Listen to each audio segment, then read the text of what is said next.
검찰은 그 어떤 기관보다 더 신중하고 절제력 있게 남용함이 없이 그 권한을 행사해야 합니다. 내가 제일 세다, 최고다, 누구든 영장치고 기소할 수 있다. 제발 그러지들 마시고 오늘날 왜 손에서 물 빠져나가듯이 검찰에 대한 국민의 신뢰가 사라지고 있는지 아프게 돌아보았으면 합니다. 네, 임종석 전 청와대 비서실장이 울산시장 선거 개입과 관련해서 오늘 검찰 소환 조사를 받았습니다. 피의자 신분인데 이 내용을 좀 살펴보도록 하겠습니다.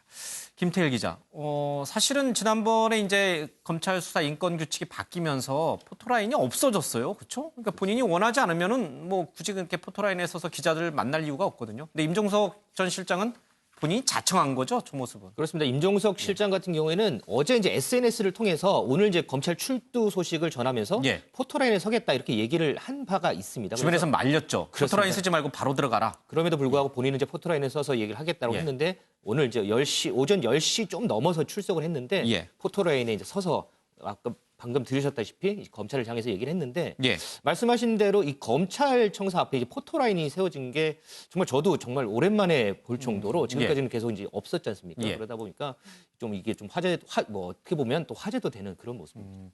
그러니까요. 피의자 신분으로 포토라인에 선 분들 중에서 저렇게 임종석 전 실장처럼 당당하신 분은 처음 보는 것 같아요. 그렇죠? 그렇습니다. 임 전 시장 같은 경우에는 지금까지 그동안에 이 검찰 소환이 좀 불응하고 있다 이런 보도들도 있고 하니까 이 포토라인에 숨으로써 그러면서 자신의 입장을 얘기하면서 이러한 부분들을 좀 타파해보고자 하는 뭐 이런 부분도 좀 있지 않을까 싶습니다. 피의자 신분이면서도 스스로 자청해서 포토라인에 선 것은 그만큼 자신 있다 이런 자신감의 발로가 아닐까 싶습니다. 앞서 잠깐 들었습니다만 분명한 목적을 갖고 검찰이 기획한 것이다. 그러니까 이것은 자신이 죄가 있는 게 아니라 검찰이 올가미를 씌운다라는 뜻으로 들려요? 그렇습니다. 아까 뭐 임 전 실장도 얘기했다시피 울산에서 1년 8개월을 덮어놓은 사건을 이첩할 때는 분명한 목적을 가지고 기획했다라고 생각을 했다. 기획이 그렇듯 해도 없는 것을 있는 것으로 바꾸지 못할 것이다. 그러면서 이번 소환의 자체를 좀 검찰을 비판하는 그런 입장을 나타내기도 했습니다.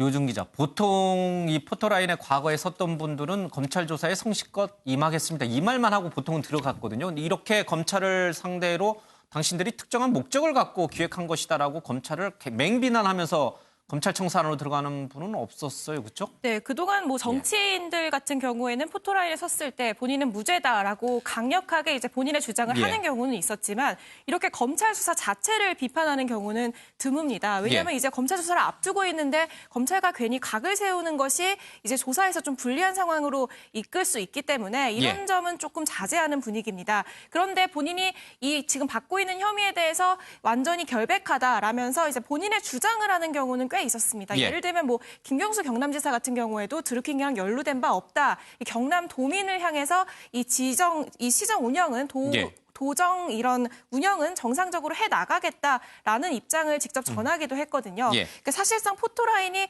어찌 보면은 이제 본인의 입장을 전할 수 있는 또 하나의 장소이긴 한데요. 이렇게 검찰 비판을 작심해서 하는 것은 굉장히 드문 경우이긴 합니다.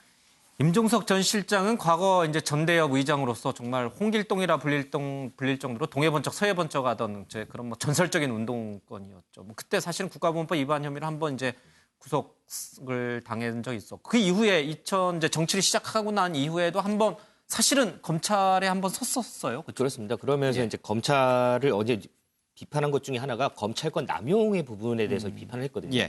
어제 이제 SNS를 통해서도 이 윤석열 총장과 일부 검사들이 무리하게 밀어붙인 이번 사건은 수사가 아니라 정치에 가깝다. 이러면서 이제 검찰이 기소돼서 비판을 했는데 오늘 이제 출석하면서 임 전 실장이 2011년에 이제 국회의원 당시에 그 사바저축은행 명예회장으로부터 이제 불법 정치자금 받은 혐의로 이제 검찰 기소를 당하지 않았습니까? 그래서 이제 한 3년 이제 무죄까지 받기까지 한 3년 정도 걸렸는데 이제 이 일을 언급을 하면서 검찰은 어떤 기관보다 신중하고 절제력 있게 남용함 없이 그 권한을 행사해야 한다. 이렇게 비판을 하면서 그 당시의 일을 좀 회상하기도 했습니다. 과거에 자신이 기소가 됐지만 무죄를 받았다. 이번에도 자신은 무죄다.